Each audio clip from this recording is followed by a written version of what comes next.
우리가 잘 알고 있는 가나안 여인이 예수님 앞에 와서 그 딸의 고침을 받는 그러한 사건이죠. 이 여기 두로와 시돈 지방으로 돌아가는 가나안 여자 하나가라고 말하는데, 이 가나안 여자는 수로보니게 여인이라고도 말하고 있고요. 헬라 사람, 이방인이죠. 헬라 사람이고요.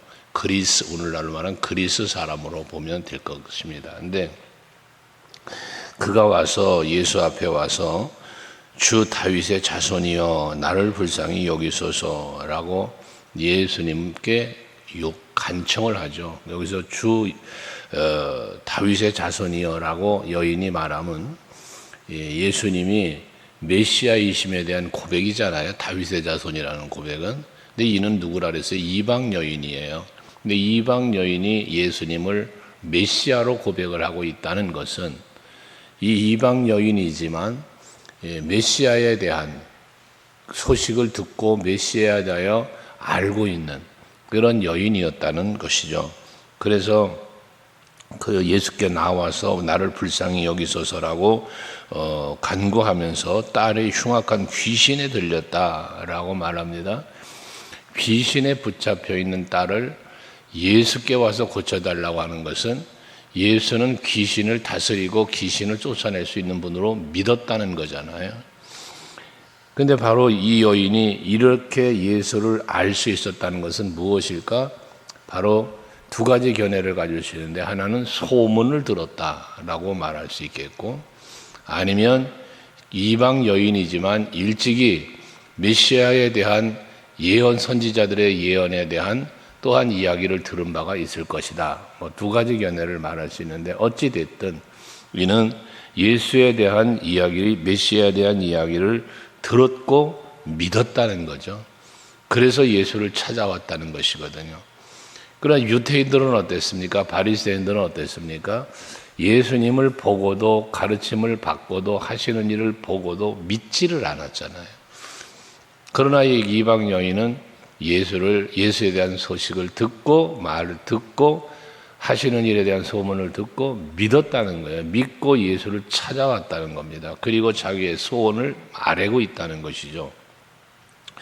우리는 항상 제 말씀을 드리지만 예수님을 아는 것에서 멈추지 말고 믿는 사람들이 되어야 한다. 믿어야 아는 수준보다는 믿는 수준에 가야 그 믿음에 따르는 행동이 나오게 돼 있기 때문에 그렇습니다. 거기에 하나님의 응답이 있고 예수의 일하심이 나타나는데, 오늘 23절에 보면 예수님께서는 그 여인의 간청함을 들으시고는 대답을 하지 아니하셨다는 거예요. 그럼 왜 대답을 하지 아니했나? 못 들었다? 아니죠. 함께 있는 제자들은 들었고 보고 있단 말이에요. 그러니까 예수님에게 와서 저 여자가 우리 뒤에서 소리를 지르니 그를 보내소서라고 제자들이 말을 하고 있어요. 그 얘기는 예수님도 들을 수 있었다는 거잖아요. 그런데 대답을 하지 않았다는 거예요. 이것을 대답하지 않았다는 것은 무관심이 아니고, 그 여인에 대한 무관심이 아니라 그 여인을 시험하고 있다. 때로는 연단을 한다는 표현까지도 할 수 있겠지요. 쉽게 대답하지 않으시면서 그 여인의 행동을 지켜보시는 예수님의 모습, 마음을 볼 수 있다는 거예요. 그러면서 제자들에게 말하기를 나는 이스라엘의 집에 잃어버린 양 외에는 다른 데로 보내심을 받지 아니하였다라고 하시면서 택함받은 백성들을 위하여 보냄받은 오신 예수를 말씀하죠. 궁극적으로 결과적으로 이렇게 보면 예수님의 오심이 택함받은 백성이라면 유대인 이스라엘 백성들만을 향한 것이 아니라 이방인들 중에도 택함받은 자들을 위하여 오셨음을 우리는 알잖아요. 그 사도 바울이 바로 이방인의 사도로서 역할을 했고, 그로 인하여 복음은 이방 나라에까지 선포되었고 많은 구원받는 무리가 나타나게 됐잖아요. 세계 복음화를 향한 세계 땅끝까지 일어나는 이 말씀처럼, 바로 이것처럼 예수님은 잃어버린 양을 이스라엘 집에 잃어버린 양 외에는 다른 데로 보내심을 받지 않았다라고는 말씀하시지만 결과적인 건 이스라엘의 잃어버린 양은 택함 받은 백성을 말한다는 것입니다. 그래서 사도 바울은 로마서 2장 10절에서 이스라엘 복음의 전파와 하나님의 일하심에 대하여 말하기를 먼저는 유대인에게요 그리고 헬라인에게라 라고 말씀을 해요. 그러니까 먼저는 유대인에게지만 다음 뭐에 헬라인에게다라는 거예요. 그러니까 헬라인에게까지 이방인에게까지 복음은 전파되어진다는 것이죠. 사도행전 1장 8절에서도 마찬가지잖아요. 예수님이 친히 하신 말씀이잖아요. 예루살렘과 온 유대와 사마리아와 땅 끝까지 이르러라고 말하잖아요.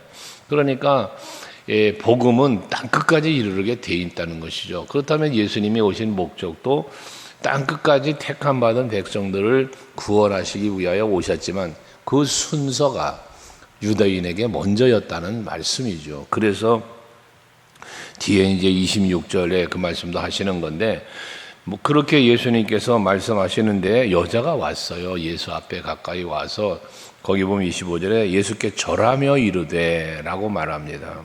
주여 저를 도와주소서. 여기 예수께 절을 했다라고 하는 것은 예수 앞에 경배했다는 이야기인데 이거는 이 상황은 어떻게 보느냐면 한 번 와서 절하고 나를 도와주세요 라고 한 거로 끝난 게 아니라 예수 앞에 계속하여 절하며 무릎을 꿇고 예수께 계속해서 절을 하면서 저를 불쌍히 도와주세요라고 하는 이 여인의 행위를 말한다라고 해석을 해주고 있습니다. 그만큼 이 여인의 모습 속에서 긴급하게 또는 간절하게 간구하는 그러한 여인의 모습을 보게 되어지는 거죠. 그러나 예수님의 대답은 자녀의 떡을 취하여 개들에게 던짐이 마땅하지 않다라며 그 여인의 간구를 무시하잖아요. 소홀히 대하는 것과 같잖아요.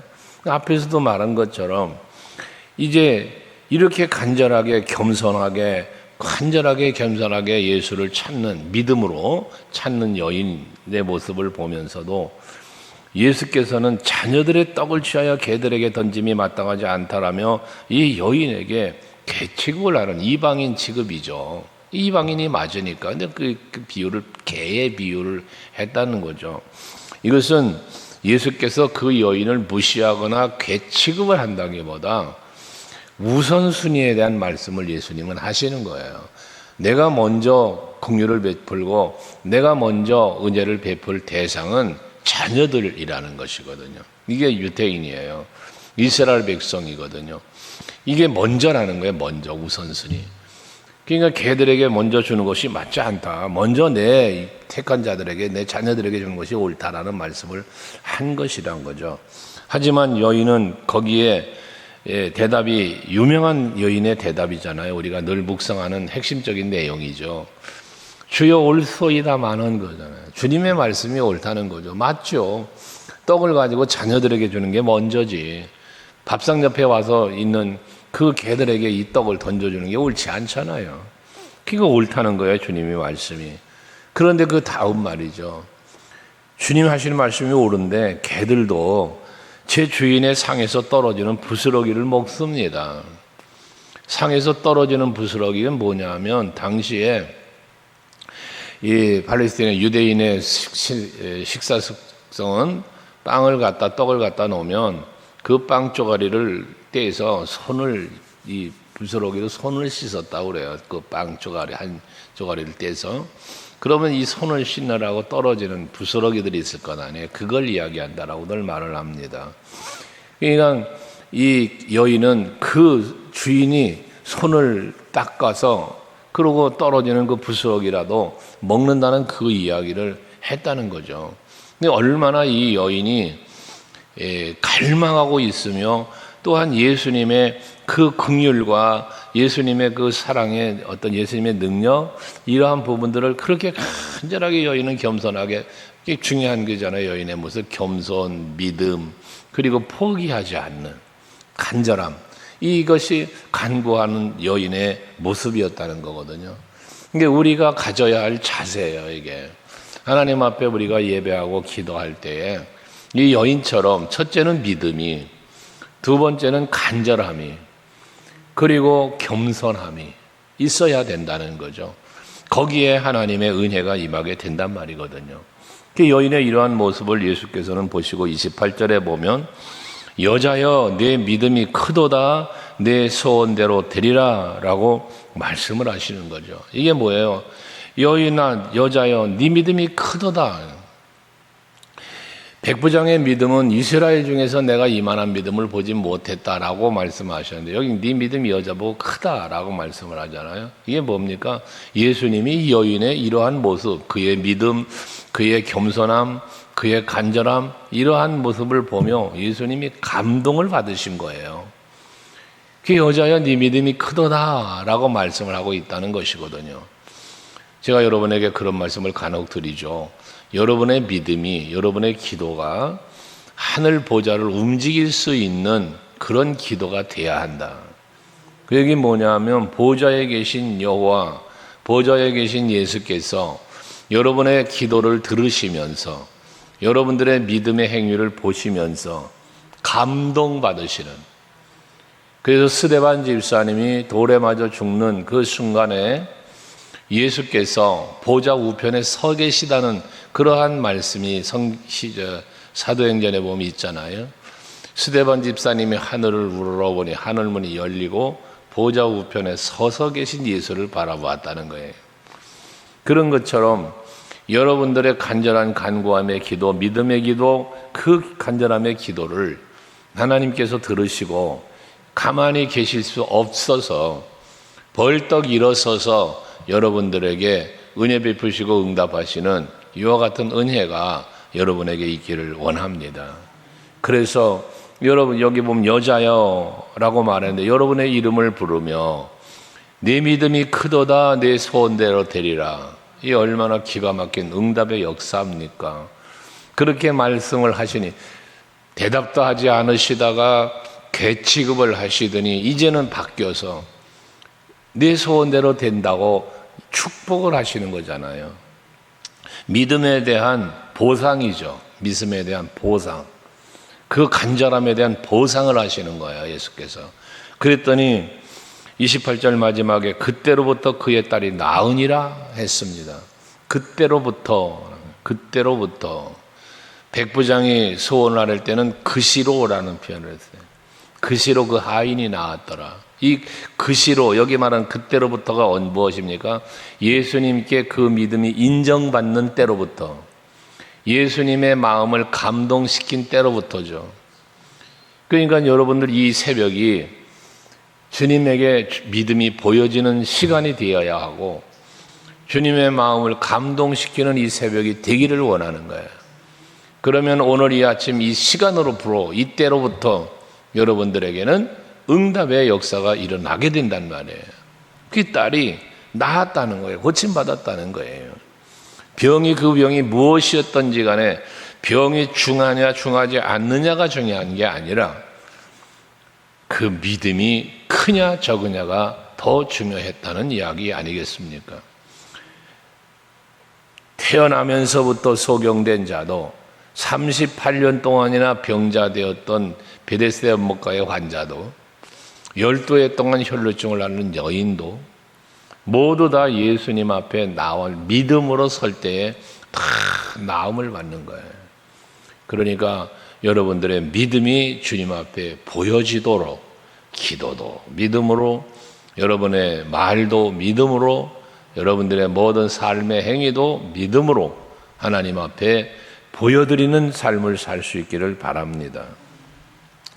그리고 난 뒤에 또 갈릴리 호숫가에 올라가서 산에 올라가서 앉으셨다라고 말씀을 하는데, 많은 사람들의 눈에 띄고 많은 사람들을 바라볼 수 있는 곳에 앉으셔서 계실 때에 큰 무리들이 예수 앞에 나오죠. 거기 나오는 무리에 대해서 30절에 보면 다리 저는 사람, 장애인, 맹인, 말 못하는 사람, 그리고 여럿을 데리고 예수 발 앞에 와서 앉혀놓았다는 거예요. 그랬더니 뭐예요? 고쳐주셨다는 거예요. 예수 앞에 나오면 치유되는 역사가 일어나는 거죠. 그래서 갔다가 넣어서 고쳐주니까 말 못하는 사람 말을 하고, 장애인이 온전하게 되고 다리 저는 사람이 걷고 맹인이 보는 것을 무리가 보았다는 거예요. 예수님의 계속되는 치유 사역을 하고 계시는데 이 대상은 이방인이었다라고 늘 말하고 있어요. 이방인들이 몰려온 거예요. 예수께 이방인들이. 그게 다 치유를 해줬다는 말이에요. 그랬더니 그 치료받는 것을 보면서 놀랍게 여기면서 이스라엘 하나님께 영광을 돌렸다는 겁니다. 치유받은 이방인들이 이스라엘의 하나님께 영광을 돌렸다. 유대인들은 어땠습니까? 오히려 예수님을 죽이려고 했잖아요. 이러한 차이점. 그래서 우리는 하나님의 긍휼을 입은 자로 살아야 돼요. 어제도 그랬지만 늘 하는 말씀처럼 우리가 하나님의 은혜를 누리는 사람이 되려면 감사가 있어야 된다는 거예요. 감사.